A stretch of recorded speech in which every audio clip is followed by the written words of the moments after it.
तो और आगे आप लोग ट्विटर कैंपेन करके कुछ मिला? नहीं मिला ना, क्योंकि आप लोग बिना कुछ जाने-पहचाने, बिना कुछ पढ़े-लिखे फालतू का पहुँच जाते हैं ट्विटर पे कैंपेन करने। यदि कोई बोल दे कि बस चलो ट्विटर पे कैंपेन करना, तो आप लोग पहुँच जाते हैं बिना ऑफ़िशियल नोटिस पढ़े ही। इन्होंने भी आप लोगों से कहा था कि आप लोगों को कैंपेन करना है, ऐसे से लिखना, ये सब मिस्टेक हुए हैं। एक ही पोस्ट के लिए यानी कि एक ही इंसान को 5-5 पोस्ट के लिए सिलेक्ट किया गया है। तो क्या ये सब पहले से उल्लेखित नहीं था नोटिफ़िकेशन में कि आपने उसे नहीं पढ़ा? यदि नहीं पढ़ा तो आपके लिए ये वीडियो है, आप लोग इसे आखिर तक ज़रूर देखें।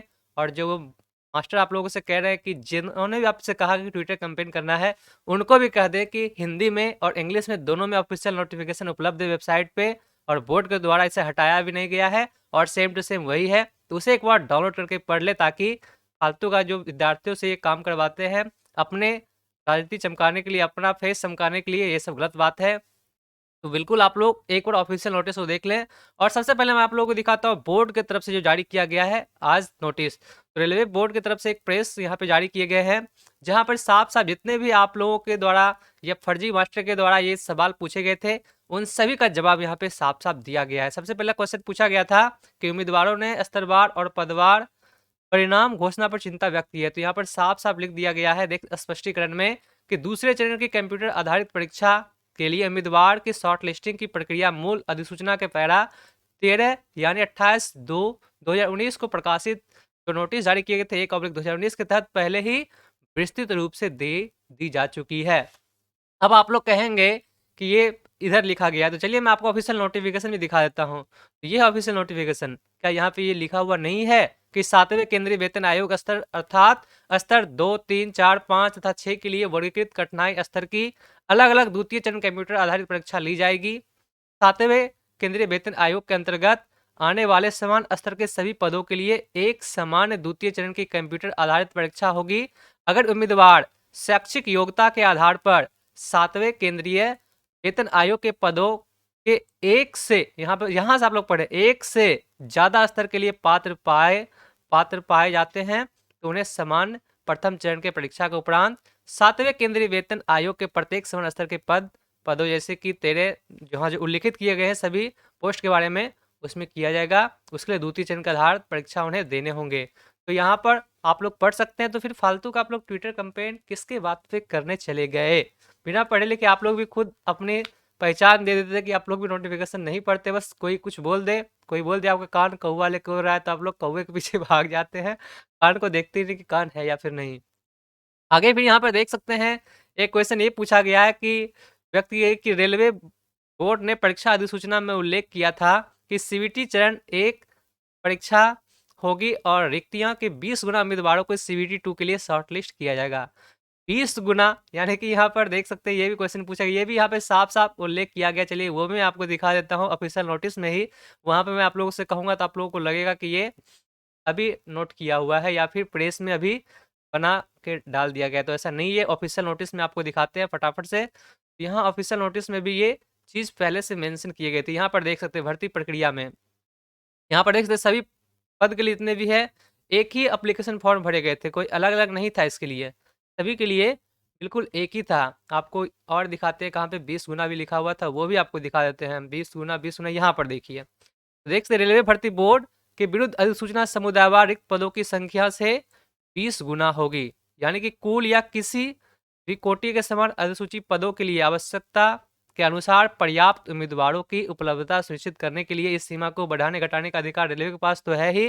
बाकी यहाँ पर देख सकते हैं जो पहले एग्जाम जो है यहाँ पे कंप्यूटर आधारित परीक्षा परीक्षा के प्रथम चरण में प्राप्त सामान्यकृत अंक तथा शैक्षणिक योग्यता अर्थात 10+2 और स्नातक को ध्यान में रखते हुए इनके द्वारा प्रयोग किए जाने विभिन्न पदों के विकल्प के आधार पर द्वितीय चरण की कंप्यूटर आधारित परीक्षा के लिए उनको शॉर्टलिस्ट किया जाएगा।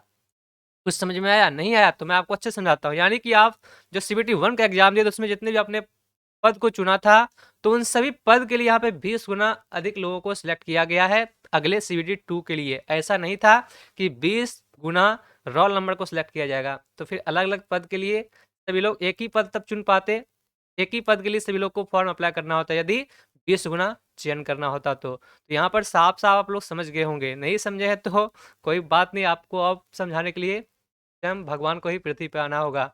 और यहाँ पे सवाल पूछे गए थे एक सवाल ये भी था ज़्यादातर लोगों का कि यहाँ तो देख सकते हैं 10 लाख यहाँ पे अब तक 10 पदों के लिए ये सब, और ये भी आपने देख लिया कि आरआरबी ने अधिसूचना रिक्तियों के केवल 4-5 गुना उम्मीदवारों को शॉर्टलिस्ट किया है। तो यहाँ पर देख सकते हैं अधिसूचित रिक्तियों के 20 गुना की दर से लघु सूचनीकरण स्तर पदवार किया गया है, जैसा कि अधिसूचना पैरा 13 में विस्तृत रूप से लिखा गया है, जो कि मैंने आपको अभी दिखाया।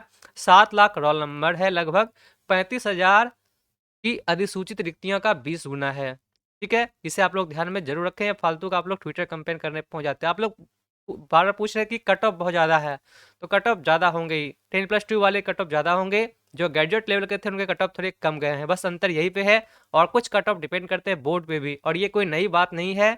आप लोग जब से भी रेलवे के एग्जाम को देख रहे होंगे, सभी बोर्ड के द्वारा अलग अलग कट ऑफ हमेशा से रहा है, ये कोई नई बात नहीं है। इसके लिए यदि हम ट्विटर कंपेन करने लगे फिर ये तो कुछ अलग ही बात है। इसके बाद यहाँ पर देख सकते हैं कि यह एक सवाल यहाँ पे मेंशन किए गए हैं कि स्नातक और 10+2 को अलग रखना चाहिए था, पर रेलवे बोर्ड के द्वारा ये कहा गया कि समय और ऊर्जा बचाने के लिए स्नातक और 10+2 स्तर के पदों के लिए भर्ती का एकीकरण किया गया है। साथ ही CBT 1 के मानकों को 10+2 स्तर पर रखा गया ताकि 10+2 स्तर के छात्रों को नुकसान ना हो, और केवल CBT 2 में ही स्तर अलग अलग होंगे। यानी कि पहला जो एग्जाम था वो तो सबके लिए सेम था, किसी में किसी प्रकार के कोई अंतर नहीं थे। CBT 2 के बाद ये देखा जाएगा कि कौन लोग 10+2 के लिए है और कौन लोग यहाँ पे ग्रेजुएट लेवल के लिए है। तो उस पद के अनुसार जो भी उन्होंने पोस्ट सेलेक्ट किया था उसके अनुसार CBT 2 में वहाँ पे फिर सभी को अलग अलग किया जाता, उनके नंबर उनके मेरिट के अनुसार।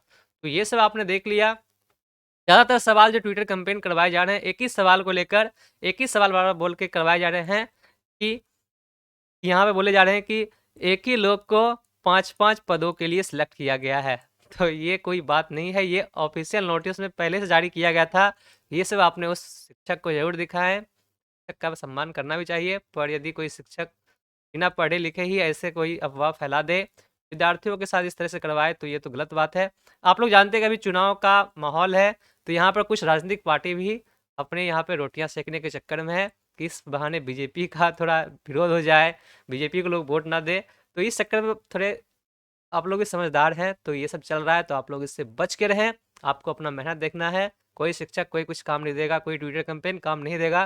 ज़्यादा ट्विटर कैंपेन करते करते पता चला कि रेलवे भर्ती बोर्ड भी आने बंद हो गए हैं, और आप लोग ऐसे पड़े रह जाएंगे, ट्विटर कैंपेन करते रहेंगे, कोई फायदा नहीं है। सरकार से विरोध ठीक है, पर बिना हाथ पैर का विरोध दिखा रहे कि यहाँ पर कुछ है ही नहीं सबूत आपके पास कि ये गलत हुआ, ये गलत हुआ, आप उसे साबित ही नहीं कर पा रहे, तो फिर ऐसे आरोप लगाने से क्या फायदा। आरोप तभी होना चाहिए जब आपके पास उसके प्रूफ हो। यहाँ पर रेलवे बोर्ड की तरफ से पहले नोटिस जारी किए गए थे, ऑफिशियल नोटिफिकेशन, उसमें सब कुछ साफ साफ लिख दिया गया है। तो अब आप किस आधार पे उनसे फाइट करेंगे, कोई आधार आपके पास नहीं बचता है। तो फालतू ये ट्विटर कंपेन जो चल रहा है राजनीतिक पार्टी बीजेपी कांग्रेस ये सब, तो इसे आप लोग बंद कर दे, इससे कोई फायदा आपको होने वाला नहीं है। और वैसे बोर्ड ने भी यहाँ पे एक प्रेस जारी कर दिया गया है, और आपके सभी सवाल का जवाब दे दिया। अब इस पे कुछ भी सुनवाई नहीं की जाएगी, ये आप लोग 100% मान के चल सकते हैं। तो आप यदि समझदार हैं तो समझ गए होंगे, ट्विटर को छोड़ के आप लोग पढ़ाई पे ध्यान देंगे। यदि समझदार नहीं है तो अच्छी बात है, आप लोग ट्विटर पे लगे रहे, किताब कॉपी को साइड कर दें और देखते हैं आपको क्या फ़ायदा मिलता है। Thanks for watching, bye bye and take care.